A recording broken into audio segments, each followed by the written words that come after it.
Hola, ¿qué tal? Buenas tardes. Soy Betty Hernández y hoy en la sección de Cultura de Radio Granada me acompaña la escritora Sara Jaramillo Klinker directamente desde Colombia para hablarnos sobre su más reciente novela, El cielo está vacío. Buenas tardes, Sara, bienvenida.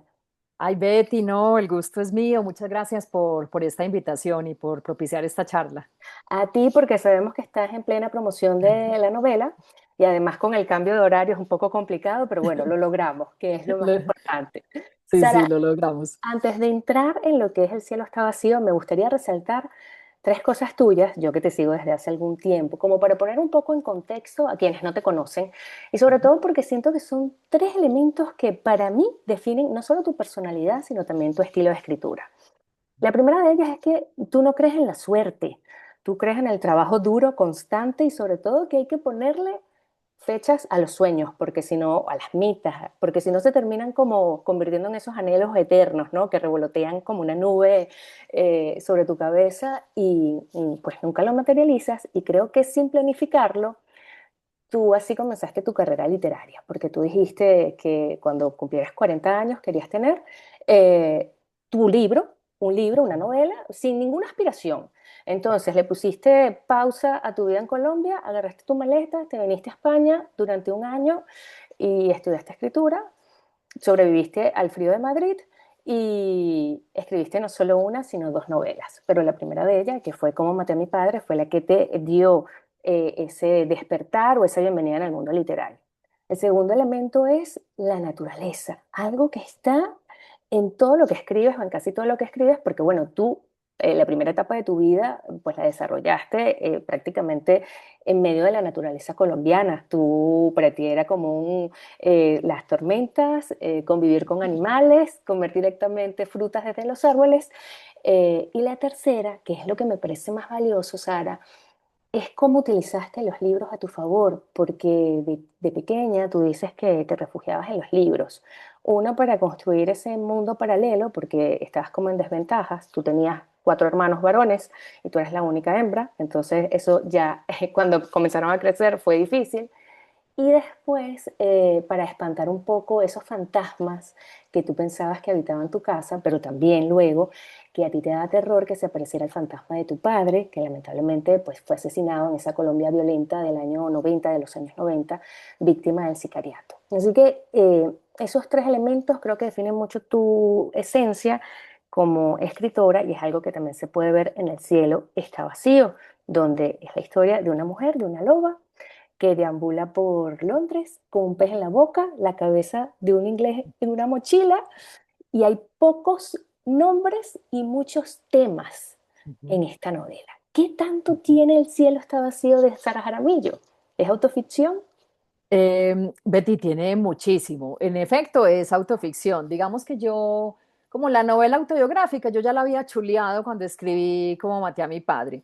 Yo Sí, en Cómo maté a mi padre, que como bien dijiste fue mi primera novela, ahí sí tuve como las ganas de poner toda esa historia, no solo mía, sino también de mi familia y sobre todo la de mi papá, porque yo sentía que quería como honrar o tener esa memoria de mi papá en algún lado porque, claro, nos lo arrebataron hace tantos años la violencia de este país y su recuerdo de repente empezó a ser como tan difuso, como tan difícil de agarrar, de ver, de recordar. Mis hermanos menores, por ejemplo, que cuando a él lo mataron tenían 6 años, ellos no se acuerdan de claro. prácticamente nada de él. Entonces yo esa novela la escribí con la pretensión de dejar ese recuerdo en algún lado. Digamos que yo esa novela la defino como un hijo no deseado porque nunca fue mi pretensión hacer una novela con ese tema. Yo simplemente quería como honrar ese recuerdo, como dejarlo puesto en alguna parte. Y entonces, listo, yo ahí ya había volcado esa necesidad de poner todo lo autobiográfico. Como bueno, entre otras cosas es que lo autobiográfico yo también me he replanteado mucho qué es la autobiografía, qué es la ficción, qué es la realidad versus la ficción porque incluso aunque yo tuve pretensiones en cómo maté a mi padre, de poner mi historia tal cual había ocurrido, cuando la publiqué me di cuenta de que mi historia era distinta de la de mi hermano y a la su vez era distinta de la de mi mamá. la primera reacción de mi hermano mayor cuando leyó esa novela fue decirme, Sara, ¿usted cómo es de mentirosa? Claro, él tenía otros recuerdos distintos. Claro, no, hermano, dicen que quizás hasta los hermanos no tenemos los mismos padres. O sea, tu madre no es la Sí, misma de tu claro. hermano, o sea, porque lo recordamos Cada distinto. individuo de la familia recibe la historia y recibe las cosas que les pasan de una manera muy distinta. Incluso cuando mi Mm. hermano me hizo ese comentario, recuerdo que yo seguía defendiendo mi punto de vista y le dije, pues vamos a preguntarle a la mamá a ver quién tiene la razón. Y resultó que mi mamá tenía Otra otra versión. versión completamente diferente. Entonces ahí comprendí que el autobiográfico se queda en el deseo de hacer autobiografía porque evidentemente yo estaba evocando los recuerdos de una niña de 11 años, en los recuerdos de una niña de 11 años puede caber cualquier cantidad de Mm, fantasías, y adicional a eso los estaba narrando con 28 años de distancia en el tiempo. En esos 28 años el cerebro es muy hábil, la memoria es muy compleja y tiende a rellenar los baches, tiende a ocultar ciertas cosas, tiende a tergiversar ciertas cosas, claro. todo para proteger tu psiquis. Entonces, bueno, me di cuenta que a lo mejor sí, a lo mejor había otras versiones de la historia, a lo mejor yo no tenía la historia real, pero yo sí escribí esa novela con la pretensión de poner mi punto de vista. Ahí entendí muchísimo lo que me decía a mí un profesor en España del máster, de que una novela es un punto de vista. Pues bueno, esa novela para mí era mi punto de vista. Y luego, después de que la publiqué, bueno, pasaron otras dos novelas y yo seguía con ganas de ampliar un capítulo específico de esa novela. Ese capítulo hacía alusión como bueno, en español la novela tiene títulos, perdón, en la edición de Colombia tiene títulos, se llama El amante inglés, la edición de España no tiene No lo títulos, tiene. entonces no lo van a encontrar con el título, pero estaba hacia el final de la novela un episodio de mi vida en donde yo había huido a Londres, porque realmente ese viaje lo defino como una huida, y huida de mi casa, huida de mis hermanos, huida de mi trabajo, huida de mi novio de ese entonces. Y allí en Londres había tenido una relación con un señor que era, para mí en ese entonces era muy viejo. Es que hoy no me queda decir que es viejo porque yo Claro, ya casi me acerco a esa edad. exacto. Pero a la Sara de 23 años ese señor le parecía absolutamente viejo, tan viejo, tan viejo, tan viejo que le daba pena admitir que esa relación había tenido lugar. Y esa relación estuvo clandestina durante muchos años, hasta que escribí el capítulo del amante inglés. Y allí la gente se quedó como muy sorprendida, como los que me conocen, pero ¿cómo así esto? ¿Cómo pasó? ¿Cuándo pasó? ¿Pero por qué no estábamos enterados? Y eso me hizo como dar ganas de ahondar más ahí, como ver la curiosidad de la gente, sentir que a mí ya no me daba pena narrarme, porque ya lo he hecho Eso. mucho a través de mis novelas, lo hago mucho a través de mis columnas de prensa, lo hago Sí. mucho a través de mi Instagram. A mí la autobiografía me gusta mucho, me gusta muchísimo. Yo soy como Anier No, que algún día decidió, yo solo quiero escribir autobiografía. Yo algún día quisiera llegar solo a eso. De momento todavía le meto cositas de ficcional a Además las... que la autobiografía tiene sus bandos, o sea, hay uno que lo ama y hay Sí, otro que lo odia, o sea, sí, sí, sí, es un poco polémica, ¿no? Entonces, de alguna sí, manera, Sara, el cielo está vacío, ya tenía como el huevecillo, una semilla sí, sí. ¿y cómo tiras de ese hilo? Bueno, creo que la novela tuvo sus entresijos, ¿no? A nivel personal, porque te fuiste, te aislaste del mundo también para terminar de escribir la novela, alquilaste cabañas, no sé si una casa flotante, creo, tuviste un problema en un pie, problemas de salud, un mal diagnóstico, o sea, pero esa semilla se germinó de alguna Sí, forma aquí en Madrid. sí, sí, sí, ¿Cómo sí, pasa eso, Sara? ¿Cómo lo Em, describes? mira, sí, es verdad. Yo estaba haciendo el máster de narrativa, que lo fui a hacer a Madrid. También era como una huida para poder escribir, porque sentía que aquí en mi casa, con esta familia tan grande y tan bullosa y con tanta laraca alrededor, no iba a poder escribir nada. Entonces, digamos que ese viaje a Madrid, la excusa era hacer ese máster en narrativa, pero yo iba muy, muy enfocada en que necesitaba escribir la novela. Y inscrita en ese máster, alguna vez un profesor nos puso a hacer un trabajo basado en la obra de Philip Roth llamada Animal Moribundo. Cuando yo a pesar de que me encanta Philip Roth, soy una adoradora de su obra, para mí Pastoral Americana sigue siendo uno de los libros de mi vida, yo extrañamente no había leído Animal Moribundo. Entonces lo leí para esa clase Y recuerdo mucho esa sensación de estar leyendo una historia que era muy parecida a la mía, porque en Animal Moribundo tenemos a un profesor universitario que es muy viejo y que siempre que comienza el año de clases elige a una de sus estudiantes, él se da el lujo de elegir la más bonita, la que más le gusta, todas son estudiantes muy jóvenes y todas caen, todas caen. Entonces, esa novela evidentemente está escrita por un hombre, que es Philip Roth, y está narrada por el personaje masculino de la novela, que es el profesor que se llama David. Y yo recuerdo la sensación de estar leyéndola y ver a David en esa posición de superioridad, sintiéndose tan hombre, porque siempre elegía a las chicas de su clase y estar pensando, este profesor no tiene ni idea de lo que podría estar pensando esa mujer a la que él trata de seducir, esa cubana que se llama Consuelo y tiene 24 años. Y entonces me di cuenta que es que, claro, como esa novela estaba escrita desde el punto de vista masculino y como su voz, además estaba en primera persona, su narrador era masculino, pues el punto de vista femenino no estaba tan explorado. Entonces ahí fue donde yo dije, yo creo que es mucho más interesante el punto de vista femenino, sobre todo porque está menos visto. Fíjate que Mm, el conflicto de esta historia, hombre grande, hombre viejo, se enamora de chica joven, eso lo hemos visto y lo hemos leído muchísimo, muchísimo en la literatura y lo hemos visto en un montón de películas. Entonces digamos que es un conflicto muy explorado. Y extrañamente siempre está explorado desde ese punto de vista, ay, masculino, superior. Entonces, eso fue lo que me hizo dar ganas de escribir la novela, como explorarla desde el lado femenino y demostrar que no siempre las mujeres que nos enredamos con hombres tan grandes, no siempre somos, ay, las subyugadas, no las siempre somos víctimas, esas ¿no? pobres niñas de las cuales se aprovechan esos señores tan Utilizadas. viejos. Me parecía muchísimo más interesante explorar ese lado y explorar esa historia. Y digamos que eso, hacer ese trabajo para ese máster, que entre otras cosas lo hice sobre eso, explorando el punto de vista de Consuelo. Y yo recuerdo cuando le envié el trabajo a ese profesor yo le dije que yo sabía el punto de vista de Consuelo porque yo de alguna manera había sido Consuelo alguna vez. Y recuerdo que ese profesor me devolvió el mail, pues me respondió el mail en el cual le envié el trabajo y me dijo, ahí tiene usted una novela, Ahí está. piénselo, sí, piénselo.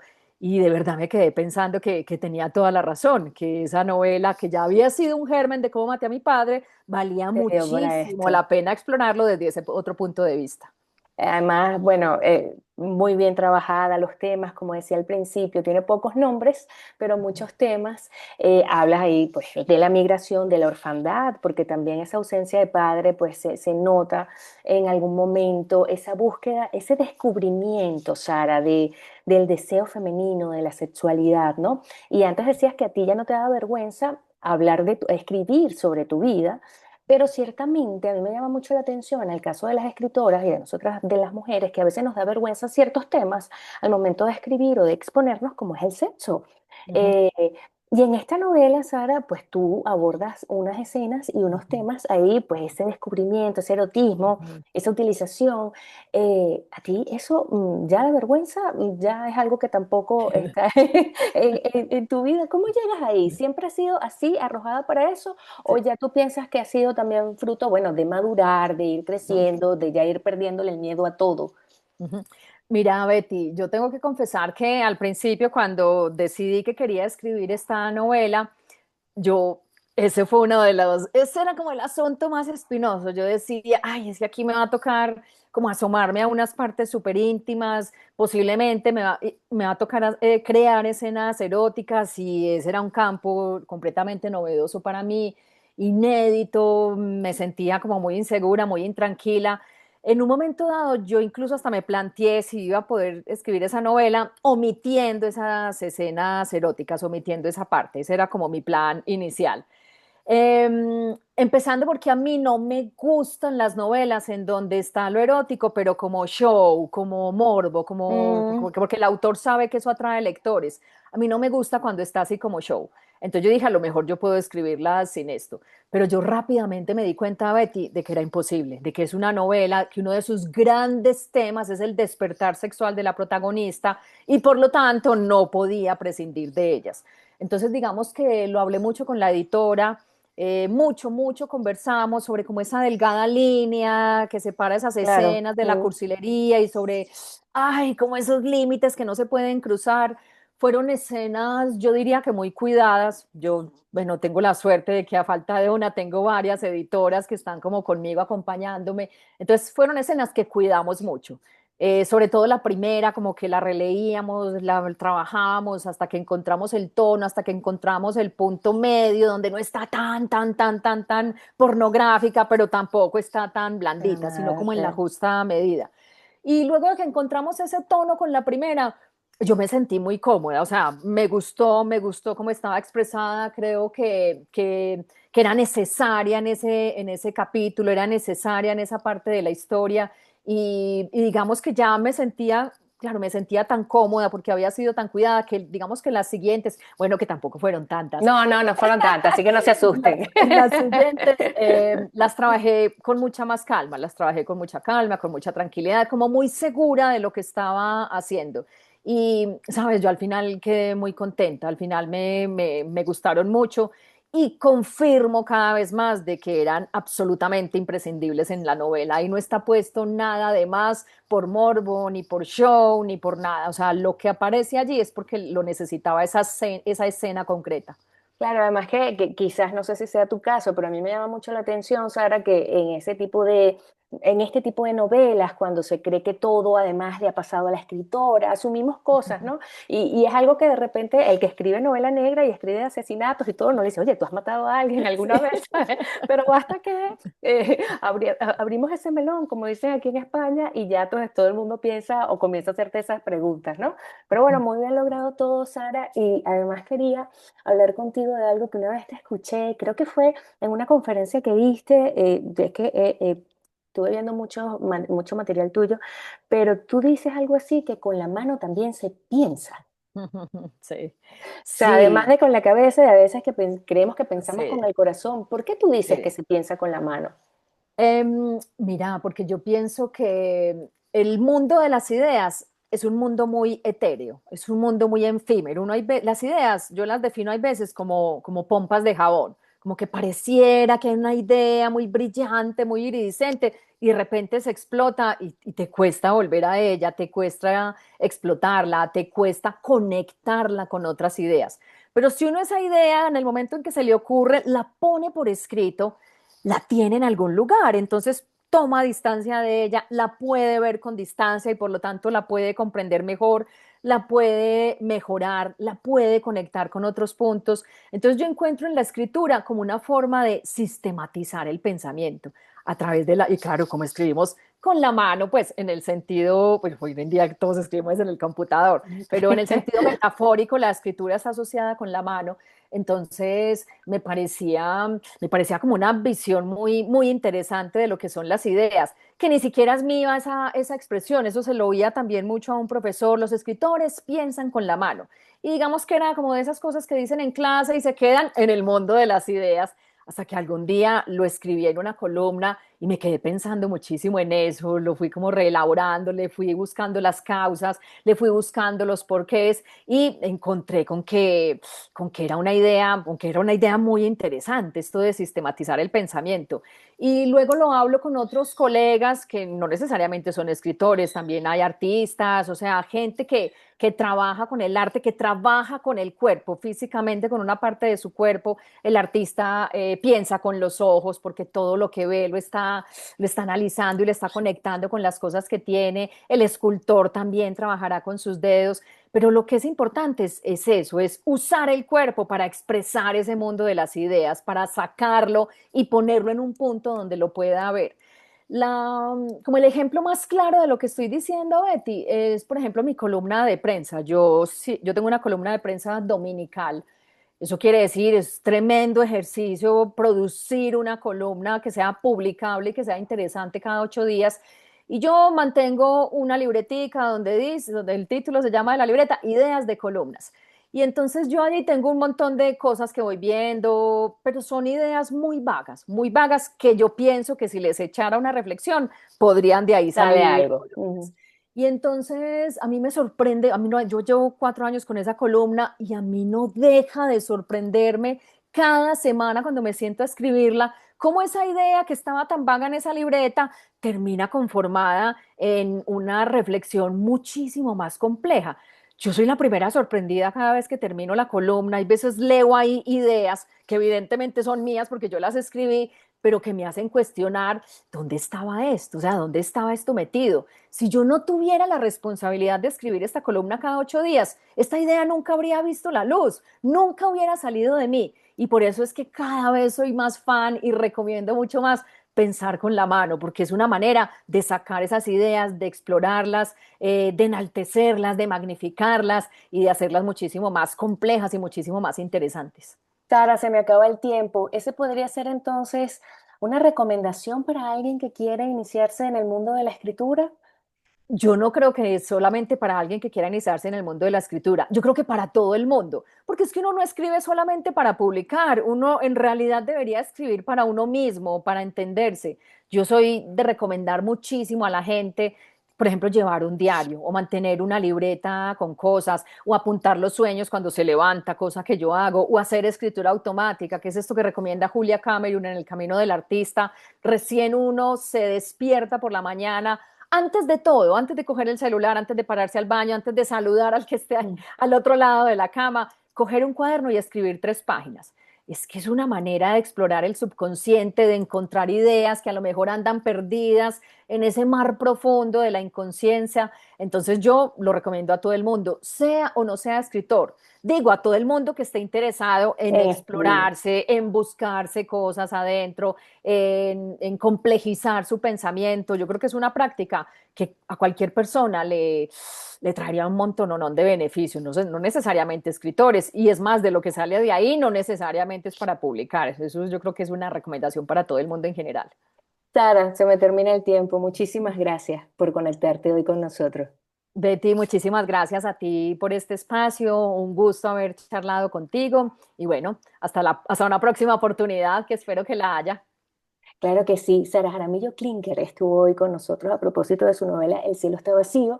Nosotros te deseamos que no solamente llenes ese cielo, sino que llenes nuestras estanterías con muchas más novelas, porque así somos los lectores de intensos, ¿no? Que cuando recién acabas de publicar una, te empiezan a pedir Sí. y la otra, y bueno, vive tu momento y un gran abrazo desde aquí, de España hasta Colombia, Sara. Muchas gracias. Gracias, hasta Ah, luego. nos escuchamos en una próxima oportunidad. Soy Betty Hernández y les deseo a todos un muy buen día. Adiós.